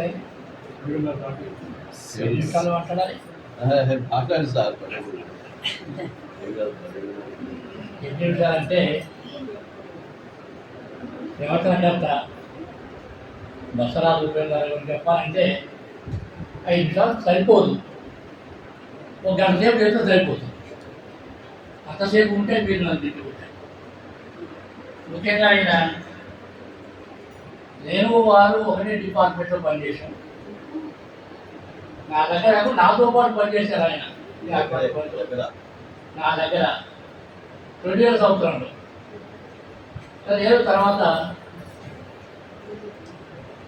ఆయన రెవెన్యూ డిపార్ట్మెంట్లో సుమారు 250 మందిని అందరి యొక్క చరవాణి నెంబర్, సెల్ ఫోన్ నెంబర్ తెప్పించి 4 సంవత్సరాల బట్టి కూడా ఒక గెట్ టుగెదర్ ఏర్పాటు చేస్తున్నారు. అంటే 1, 2 నెంబర్తోనే కష్టం మనకి.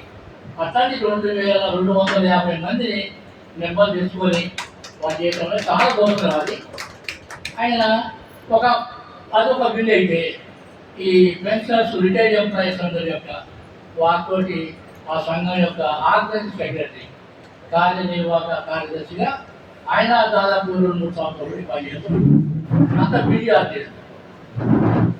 కాకుండా హైదరాబాద్లో రెవెన్యూ వాళ్ళ ఉద్యోగస్తులు, వాళ్ళ కలెక్టర్, వాళ్ళ మీటింగ్లు అవన్నీ చేయటం అంటే బిల్డింగ్ ఆర్టిస్ట్ అయినా ఇది 15 ఇన్నింగ్స్. ఇది ఆ ఉద్యోగం ఓన్ అయిపోయింది. ఈ ఆర్గనైజ్ పెన్షనర్స్ ఒకటి. తర్వాత ఇప్పుడు బిల్ ఏంటంటే ఈ సెకండ్ ఇన్నింగ్స్, థర్డ్ ఇన్నింగ్స్ అని మొదలుపెట్టి ఈ ఆహార్యం అంటే ఈ బట్టలు రూపురేఖలు మార్చుకోవటం, ఈ ఆధ్యాత్మిక చింతన రావటం చెప్పడం చాలా సంతోషం. నేను చెబుతున్నాను, నేను చెప్పడం అంటే నేను వేరు సంగతి. నేను ఎక్కడ మా ఇంట్లో సంవత్సరం కదా 15 నెలల బట్టి కూడా సత్సంగం ఏర్పాటు చేస్తున్నాను. దానికి ఇక్కడ వాళ్ళు కూడా కొంతమంది వస్తున్నాము, అక్కడ వాళ్ళు ఇక్కడ వస్తున్నారు. అది మా దగ్గర వచ్చే కాళ్ళకూడ కోదండ రామాచార్య గారు, పరాశర ప్రసాద్ గారు, హెచ్విల్ ప్రసాద్ బాబు గారు, తర్వాత సత్యప్రసాద్ ఆయన, తేజశ్రీ గారు, సత్యనారాయణమూర్తి గారు, సత్యనారాయణ శర్మ గారు కోటముడి, తర్వాత ఇక్కడ ఉన్న ఈ మహానుభావులు సుందరరావు సౌందరరాజన్ గారు, ఇతను కూడా వస్తూనే ఉన్నారు ఇక్కడికి.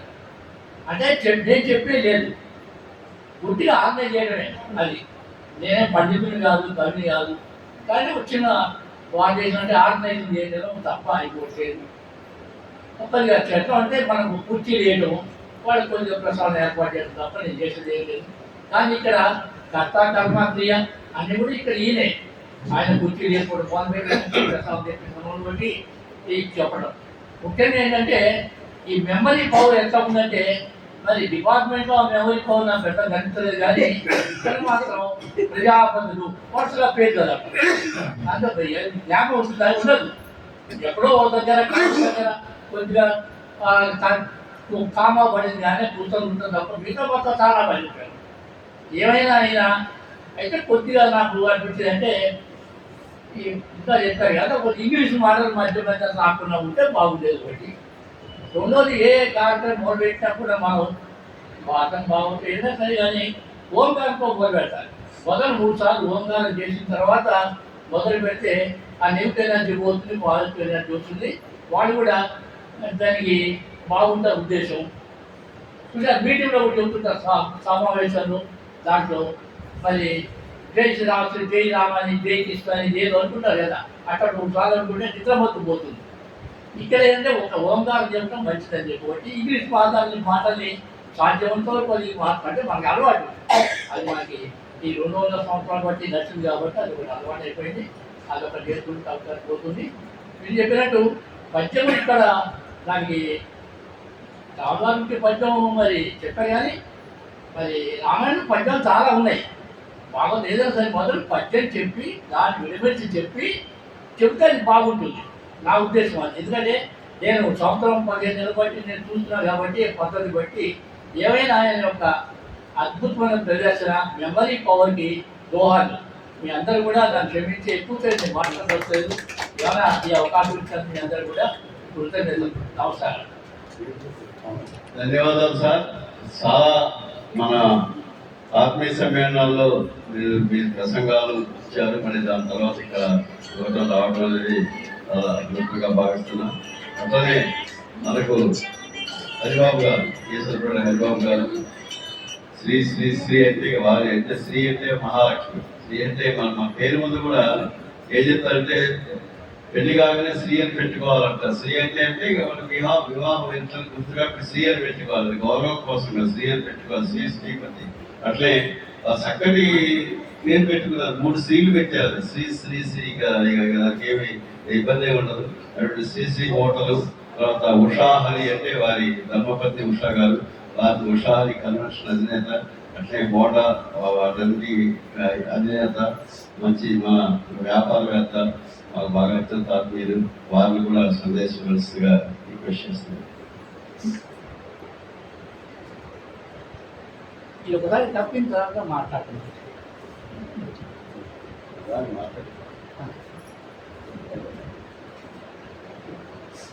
నమస్కారం. ఇప్పుడు ఉన్న అందరం కూడా ఒకరికొకరు తెలిసిన వాళ్ళు. ముఖ్యంగా ఉపేంద్రరావు గారు నేను బ్రాహ్మణ సంఘంలో చాలా కలిసి పనిచేసాను. కలిసి పనిచేసాను. ఇది చాలా చక్కటి ఆలోచన చేశారు ఉపేంద్రరావు గారు. భగవంతుడి దయ వల్ల ఆయనకి చక్కటి గాత్రం ఉంది, మంచి రూపం కూడా ఉంది. ఆహార్యం మార్చేసరికి విమానమైన స్వామీజీ లాగానే మేమందరం కలిసి శ్రీలంక వెళ్ళాం. అప్పుడు కూడా ఇలాంటి ఆహార్యం ఒకసారి వేస్తే ఆ పొయ్యే వాళ్ళందరూ వర్షం వచ్చి ఒక్కొక్కళ్ళు కాడ దండం పెట్టి ఒక పండు అంటే సహజంగానే ఆయన దగ్గర ఏంటంటే ఆ చరిష్మా ఉంది. అయితే ఇప్పటికీ పువ్వు పుట్టబాగానే పరిమళించదని ఏదో రోజు దానికి పరిమళం అందుతుంది. అట్లాగే దానికి ఇప్పటికీ ఒక భావన కలిగింది కదా అంటే ఇది ఒక యజ్ఞం, జ్ఞానయజ్ఞం. ధనయజ్ఞం వేరు, అలాగే ఇది ఒక జ్ఞానయజ్ఞం. ఇదేపు విషయాన్ని వారు చదివి అవగాహన చేసుకుంటూ మరియు 10 మందికి ఈ విషయాన్ని పంచిపెట్టడం అనేది చాలా గొప్ప నిర్ణయం తీసుకున్నారు. ఇది సత్సంగము అంటే సద ఆలోచనల సంగమము, సత్పురుషుల సంగమం. అందువల్ల ఇది చాలా మంచిది. ఇవాళ మనం ఒక క్రిస్టియన్ని నీ గ్రంథం ఏమిటి అంటే బైబిల్ అని చెప్తాడు. ఒక ముస్లింని నీ మత గ్రంథం ఏమిటి అంటే అది ఖురాన్ అని చెప్తాడు. అట్లే ఒక హిందువుని మరి మీ మత గ్రంథం ఏమిటి, మీ మతానికి అంటే ఏం చెప్తారు? మన ఇతిహాసాలు భారత, రామాయణ, భాగవతాలు. అయితే అవి ఏదో ఒక కథను వివరించినాయి తప్పితే మన కర్తవ్యాన్ని బోధించిన దాన్ని చూస్తేనేమో భగవద్గీత కూడా భారతంలో భాగమే. ఈ భగవద్గీత అనేది మనం అందరం ఇది మా గ్రంథం అని చెప్తాం, కానీ అది చాలా సంస్కృతంలో ఉన్నది. తర్వాత ఏంటంటే అర్థం చేసుకోవడం అనేది అంత ఈజీ కాదు.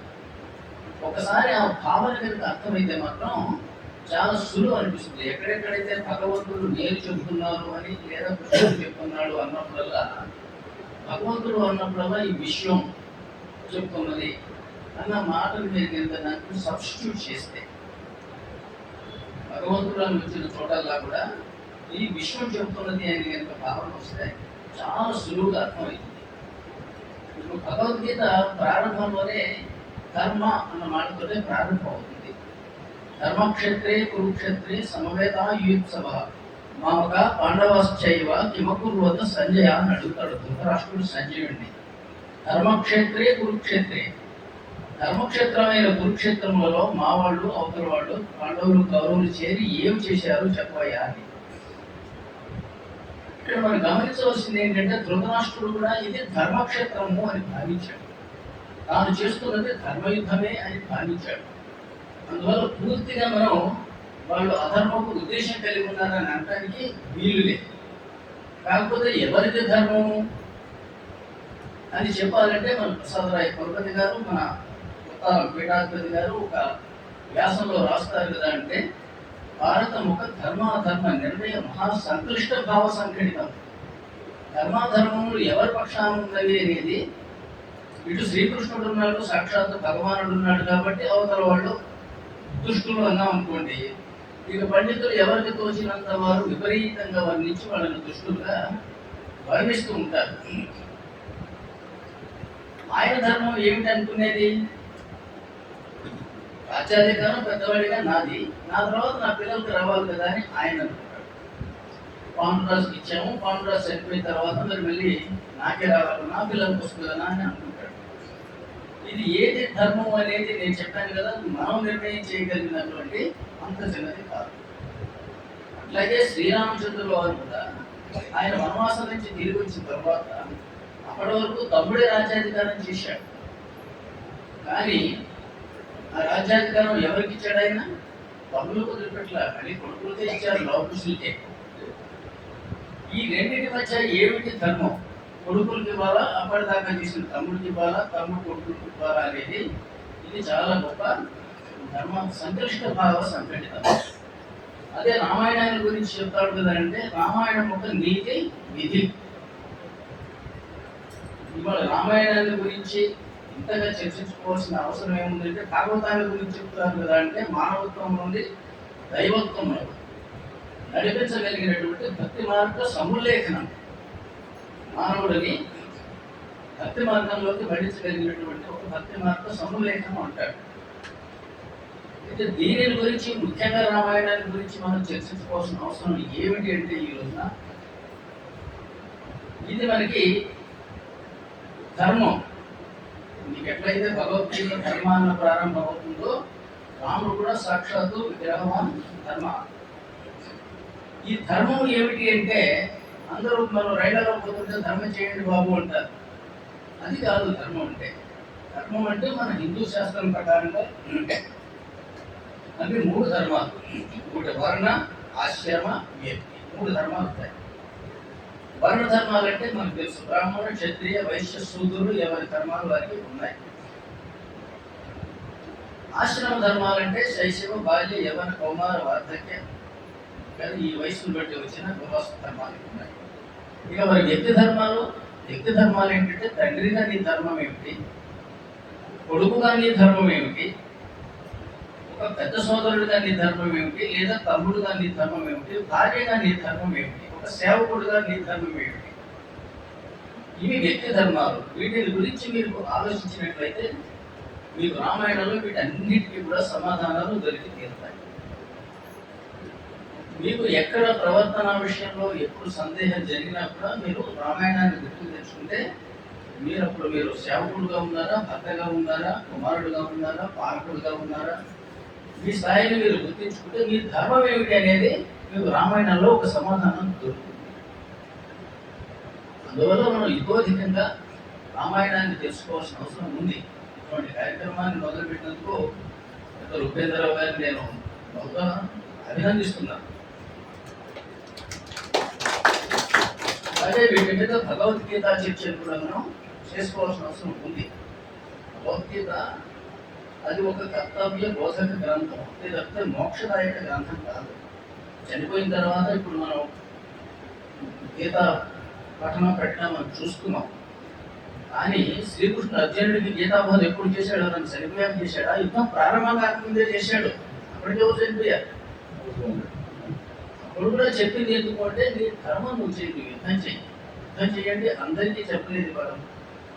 ఇదే ధర్మం పురాణంలో ఉంటే ముస్లిమ్స్ అనుకుంటారు కంటే ఎదుటి ఉన్నవాడు బంధువా గురువా తమ్ముడా అనే సంబంధం లేదు, నీ ధర్మం కోసం చెప్పు అని వాళ్ళు అర్థం చేసుకుంటున్నారు. ధర్మం అంటే మతం అనుకుంటున్నారు వాళ్ళు, కానీ కాదు. ఇప్పుడే చర్చించుకున్నాం ధర్మం అంటే వ్యక్తి ధర్మం ఏమిటి అనేది. ఇది కనుక అర్థం చేసుకుంటే అటువంటి హింసా ప్రవృత్తికి మార్గమే లేదు. భౌతికత అనేది మనకి మన కర్తవ్యాన్ని బోధించేటువంటి క్షత్రియుడు కాబట్టి యుద్ధం చెయ్యి, వ్యాపారస్తులు అయితే రియల్గా వ్యాపారం చెయ్యి, ఉద్యోగస్తులు అయితే నిజాయితీగా ఉద్యోగం చెయ్యి, భర్త అయితే నీ ధర్మం అనేది, విద్యార్థి అయితే నీ ధర్మం అనేది. ఇలా నీ ధర్మాన్ని నువ్వు చెయ్యి అన్నాడు తప్పితే శ్రీకృష్ణుడు మరొకటి కాదు. సంభవాన్ని యుగి అంటే మళ్ళీ 10 సార్లు పుట్టినా కూడా ఆయనే చేయడు. నీ ధర్మం నువ్వు చెయ్యని చెప్తాడు. మళ్ళీ ఎప్పుడైనా చేయవలసింది ఆయనే. ఇది మన ధర్మం ఏమిటో జరిగి వర్ణాశ్రమ ధర్మములు కానివ్వండి, వ్యక్తి ధర్మాలు కానివ్వండి తెలుసుకొని ఇవి మనం ఆలోచించి ఆచరణ చేసుకుంటే మన జీవితాలు ధరించడానికి ఇది చక్కని మార్గం అని నేను భావిస్తున్నాను. చక్కని కార్యక్రమం మొదలుపెట్టినటువంటి పెద్దలు వేదరావు గారికి, అట్లాగే మురళీకృష్ణ గారికి, ఇవాళ అందరికీ ఒక నిర్దేశన చక్కని కార్యక్రమం చెప్పినందుకు అభినందిస్తూ ఈ అవకాశం ఇచ్చిన మీ అందరికీ కృతజ్ఞత తెలియజేస్తున్నాను. ధన్యవాదాలు సార్. చక్కటి సందేశం ఇచ్చారు. అన్ని మహాభారతం అంతర్గతమైన భగవద్గీతలోని మంచి విషయాన్ని ధర్మం గురించి కూడా చక్కగా చెప్పారు. ధన్యవాదాలు సార్.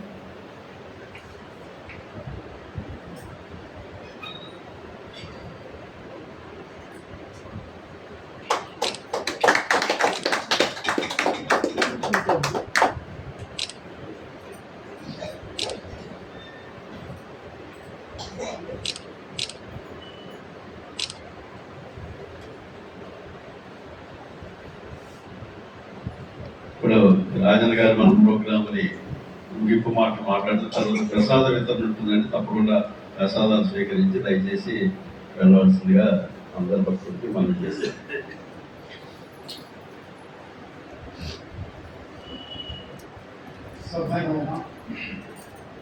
మురళీకృష్ణమాచార్య గారు తన సహోద్యోగి తనతో ఉన్నటువంటి అనుబంధం, తర్వాత ఆయన రామాయణం మీద తీసుకున్నటువంటి విషయాల మీద చాలా చక్కగా వివరించారు. ఇక పెద్దలు హరిబాబు గారు చాలా చక్కగా రామాయణాన్ని భారతాన్ని మిళితం చేస్తూ ధర్మం ఏ విధంగా ఉంటుంది, అక్కడ ధర్మం ఏ విధంగా ఉంది, ఇక్కడ ధర్మం ఏ విధంగా ఉన్నటువంటి విషయాన్ని ఎంతో విశ్లేషణాత్మకంగా చెప్పారు.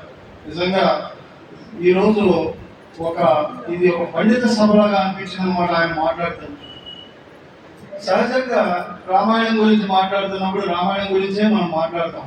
పక్క గ్రంథం దగ్గరికి వెళ్ళాం, దాన్ని తీసుకోం, దాని ప్రామాణికాలు దాని సిద్ధాంతాల గురించి వివరించాం. కానీ రెండిట్లని పోలిక చేశారు. వారు ఎందుకు చేశారంటే పోలిక భారతంలో చెప్పిన, భగవద్గీతలో చెప్పిన, రామాయణంలో చెప్పిన, ఎక్కడ చెప్పిన ధర్మం అన్నది ఒకటే. ఆ ధర్మాన్ని ఆచరిస్తేనే మనుషులు ముందుకు పయనం చేయగలరనేటువంటిది వారి ఆలోచన. అది అంతా మనందరి కూడా ఆలోచన కూడా. లేకపోతే ఈరోజు ఉపేంద్ర గారు రామాయణంలో వారు పంచవటి ఆశ్రమానికి చేరడం, పర్ణశాల లక్ష్మణుడు నిర్మించడం, అక్కడికి శూర్పణఖ రావడం అనేది కారణం. ఈ శూర్పణఖ రావడం అన్న దగ్గర నుంచే రామాయణం అనేది ప్రారంభమైపోయినట్టు.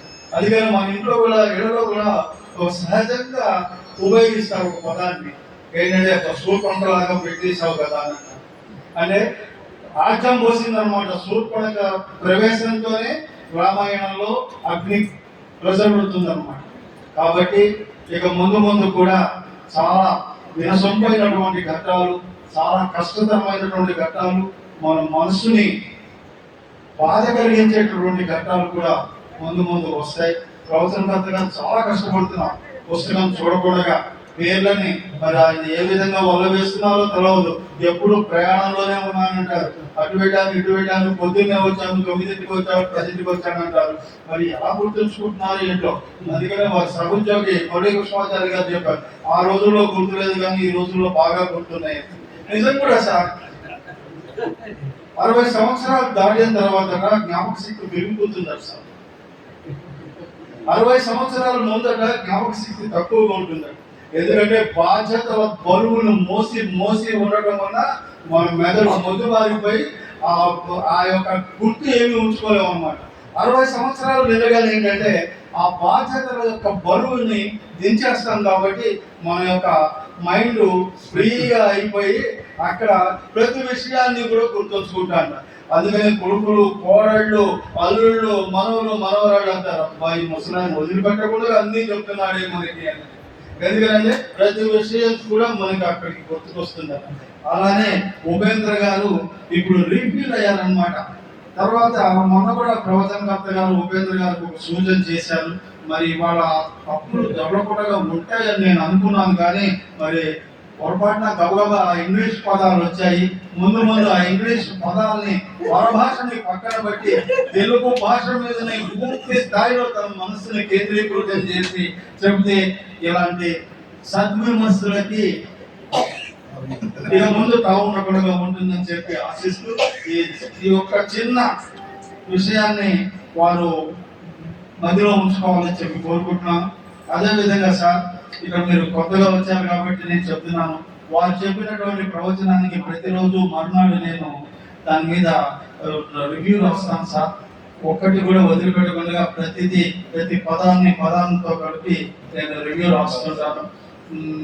అది మన ఇక్కడ ఉన్నటువంటి గ్రూప్లో పెడుతుంటాము. దానికి కూడా రామాయణం మీద, తర్వాత రామాయణం మీదనే బాగా నేను కాన్సన్ట్రేషన్ చేసి బాగా చదువుకున్నటువంటి విషయం. ఒక ఇష్టమైనటువంటి కాండ సుందరకాండ, అందులో రామ పట్టాభిషేకం, వీటన్నిటి మీద ఉంది. ఉపేంద్ర గారు కూడా మా సొంత ఊరు కల్లూరు అల్లుడు గారు, వారు వారి అత్తగారు మేమంతా కూడా వారు స్నేహితులు, బంధువులు లాంటి వాళ్ళు అంటారు.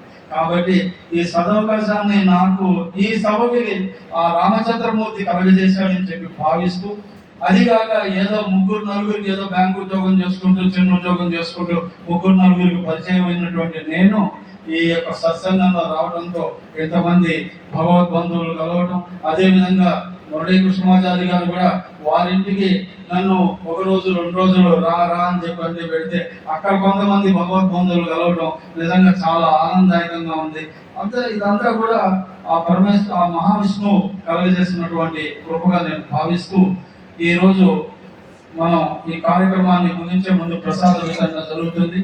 అయితే దీన్నంతా శ్రేష్ఠి గారు అని ఇక్కడ కోఆర్డినేటర్ గారు చాలా చక్కగా ఈ కార్యక్రమాలన్నీ నిర్వహిస్తుంటే వారు లేకపోవడంతో 2 వారాలుగా నాకు ఈ అవకాశం రామచంద్రమూర్తి కలుగజేశారు.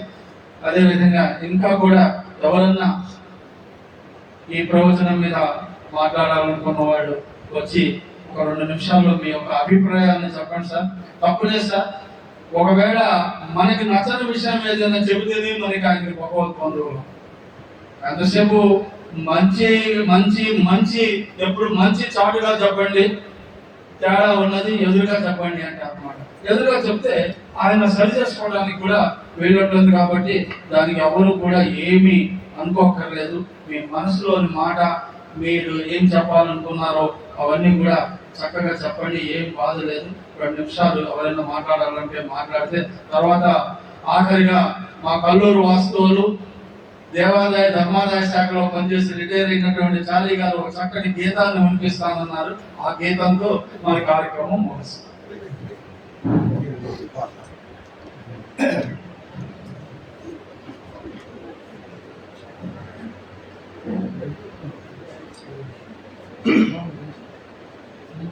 పాట పాడుమా కృష్ణ,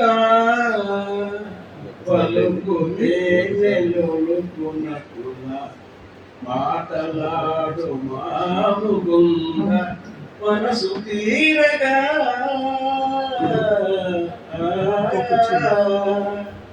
పాట పాడుమా కృష్ణ పలుకుతే నెలొలుకున్నట్టుగా మాటలాడు మా మురళి మనసు తీరగా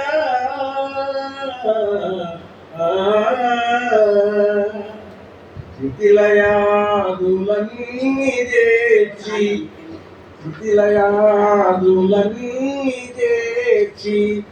ఎతులు నిన్ను మదిని తలచే శృతిలయాదులన్నీ చేర్చి ఎతుల నిన్ను మదిని తలచే తలమద హృదయాలిటుడు సంచెంచు మరలామము పాట పాడుమా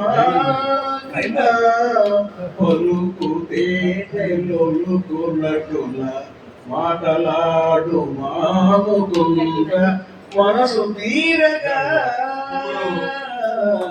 ఇప్పుడు ప్రవచన కర్త శ్రీ బసవరాజు ఉపేంద్ర గారు హరిబాబు గారు దంపతుల్ని సన్మానం చేస్తున్నారు. నిజంగా మాకు చాలా ఆనందం సార్, ఈ రోజు ఈ సత్సంగానికి మీరు రావటం, మీ చక్కటి విషయాన్ని మీరు మాకందరికి వివరించడం నిజంగా మీ దంపతులిద్దరికీ కూడా ఆ శ్రీమన్నారాయణుడు మంగళ శాసనాలు కలగచేయాలని చెప్పి కోరుకుంటున్నాను సార్. సామవేద సారము సంగీతము సాహిత్యమిగా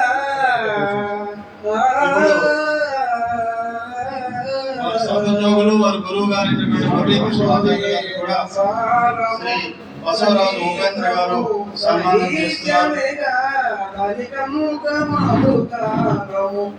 పాట కూర్చి పాడుమా పాట పాడుమా కృష్ణ పలుకుతే నెలొలుకున్నట్టుల పాడలాడు మాముకుంద మనసు తీరగా.